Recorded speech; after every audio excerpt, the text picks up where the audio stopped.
Oi, gente, então vamos agora para a segunda parte dessa nossa aula com os cortes vegetais. Vamos lá?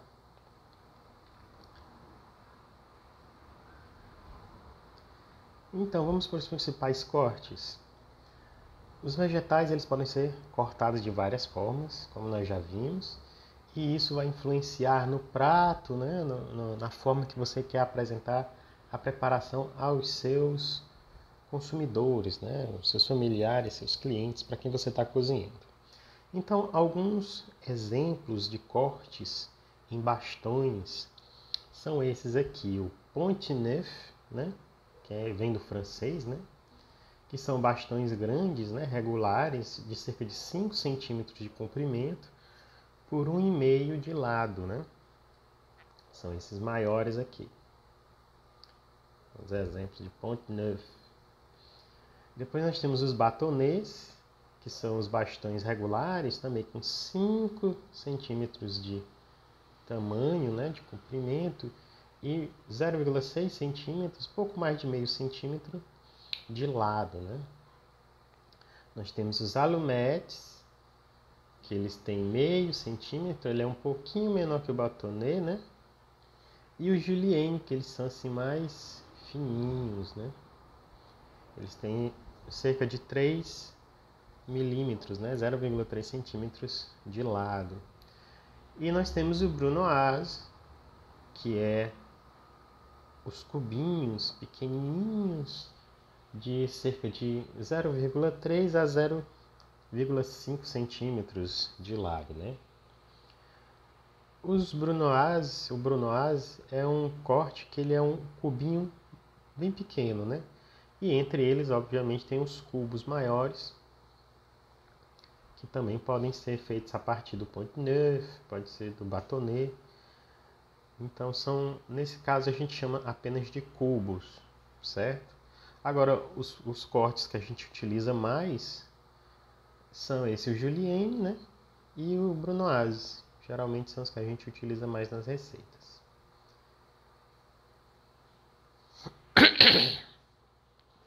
Perdão. Outros cortes em vegetais, nós temos aqui o rouelle, algumas pessoas chamam também de rondelle, né? Que são as rodelas.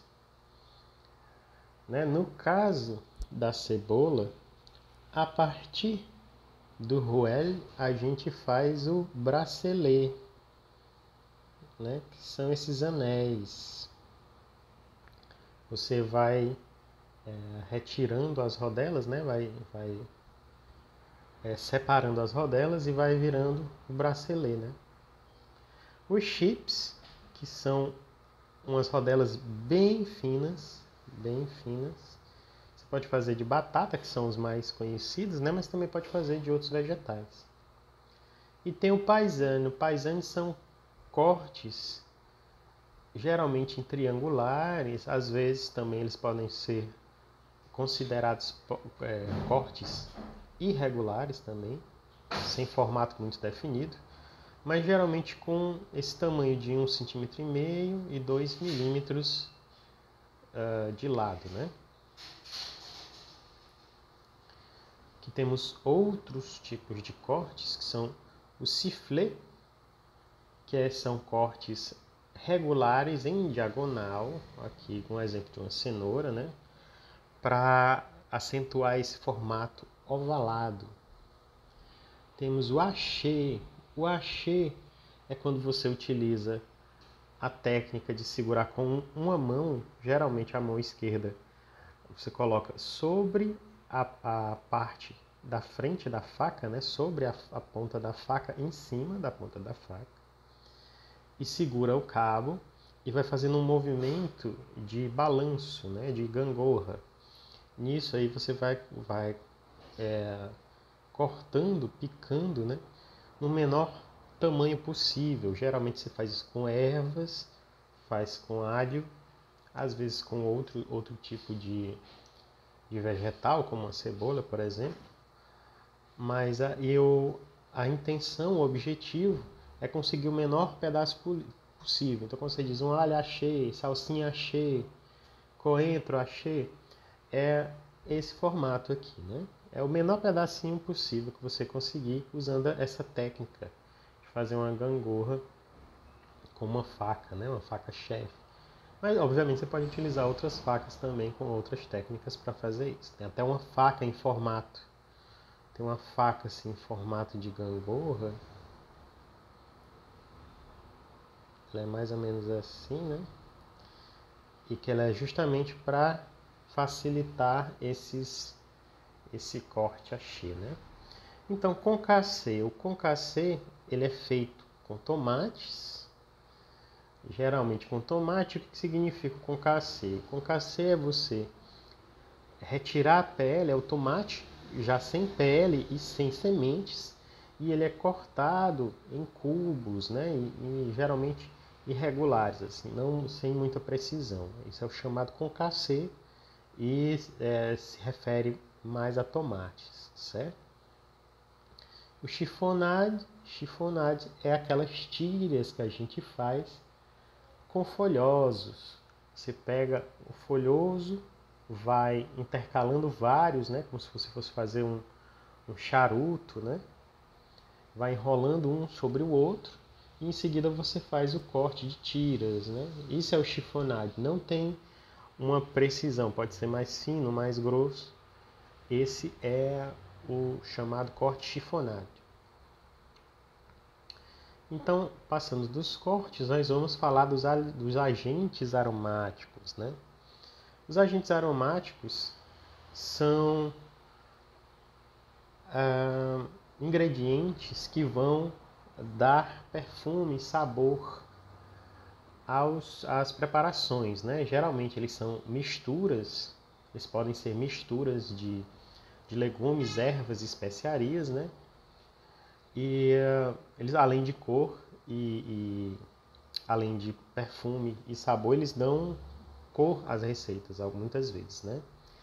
Então, é importante observar a proporção de cada ingrediente na combinação, porque o objetivo é realçar o sabor de uma preparação e não mais mascará-lo.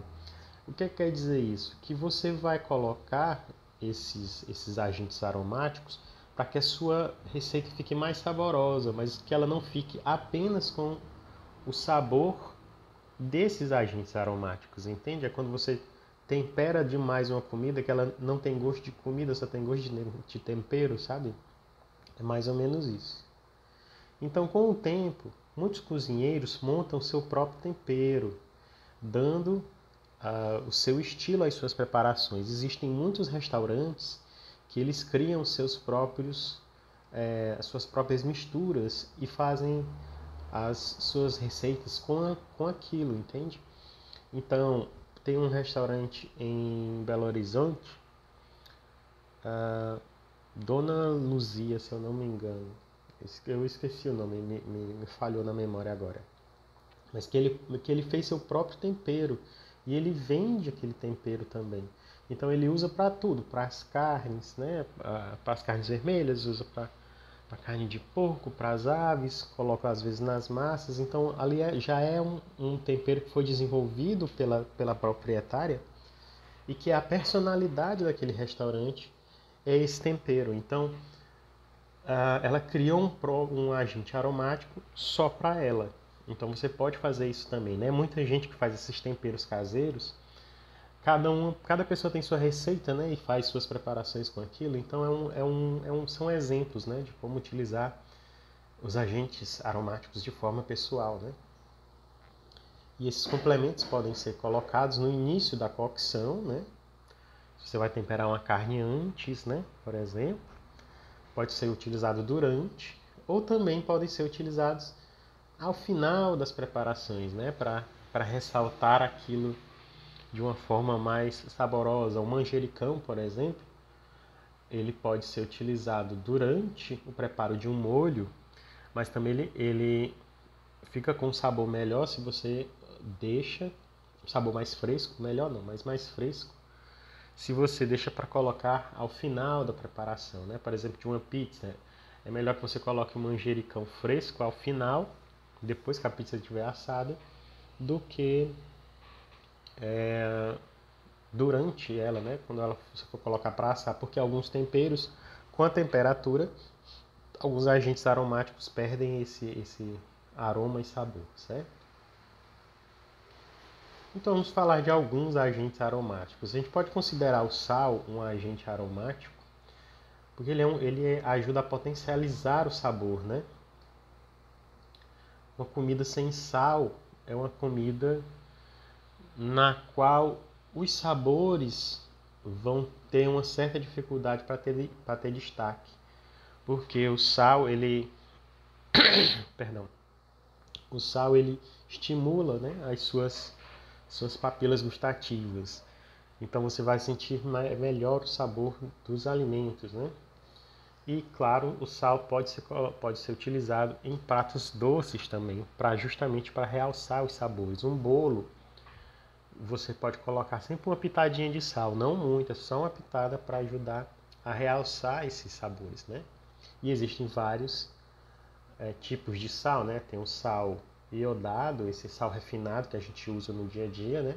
Tem o sal grosso, geralmente utilizado em churrascos, né?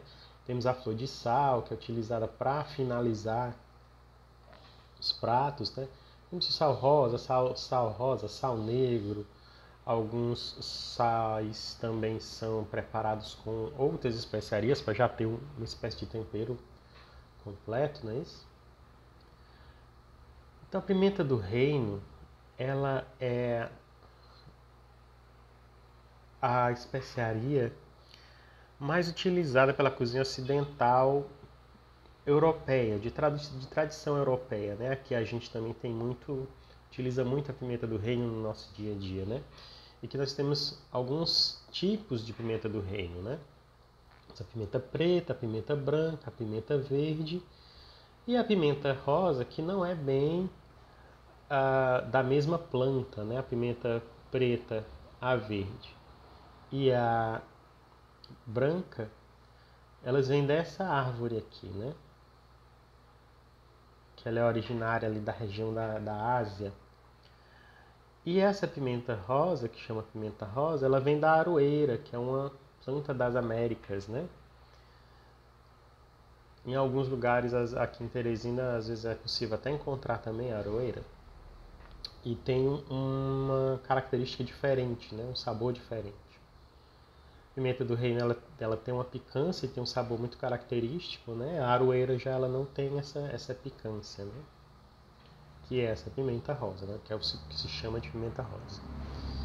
Temos aqui um agente aromático muito tradicional da gastronomia europeia, principalmente da França, que é o mirepoix. O mirepoix é uma mistura de vegetais usada para dar sabor e cor aos alimentos, molhos e outras preparações culinárias. O mirepoix tradicional é feito com cebola, cenoura e salsão.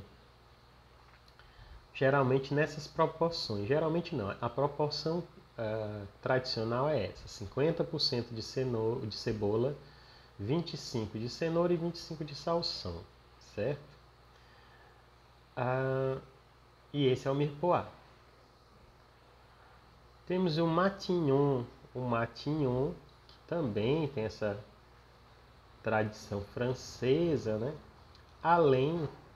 Ele é um mirepoix, só que ele é acrescido de bacon ou presunto gordo, né? Que é para dar um sabor a mais na preparação, né? Então nós temos o mirepoix e o matignon. Matignon sendo um mirepoix acrescido de bacon ou presunto. Esses dois agentes aromáticos também são muito característicos, né, da cozinha europeia, que é a cebola piquée. Apesar do nome piquée lembrar a gente dizer picado, não é picado. Ela é piquée porque ela tem essa parte aqui com louro e cravo, né? Ela é espetada.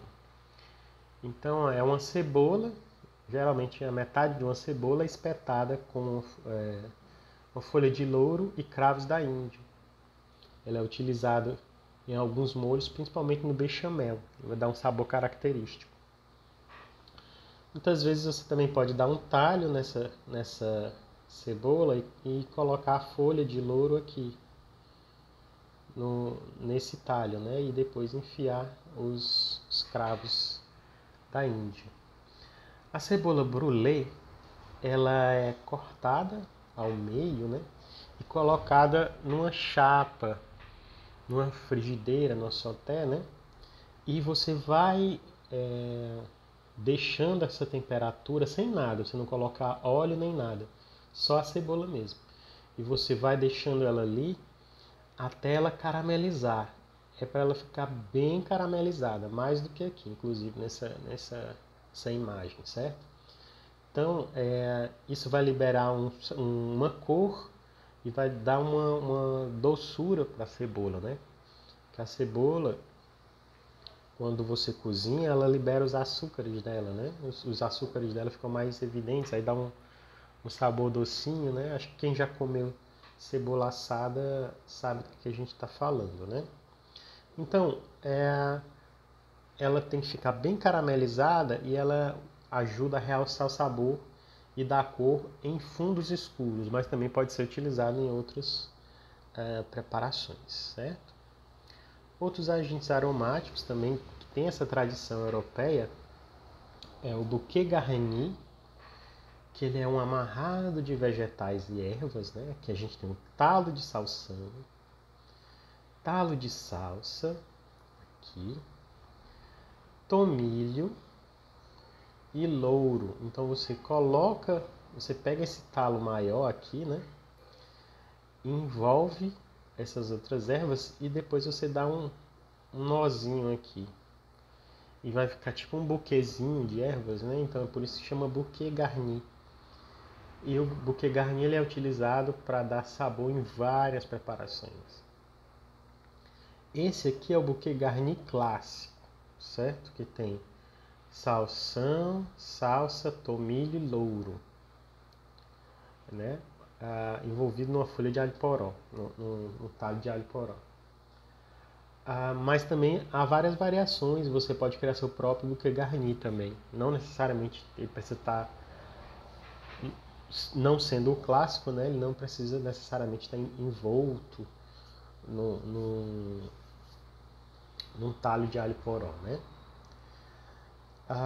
Muito parecido com o bouquet garni é o sachê d'épices. O sachê d'épices é o saco de especiarias, né? Saquinho de temperos.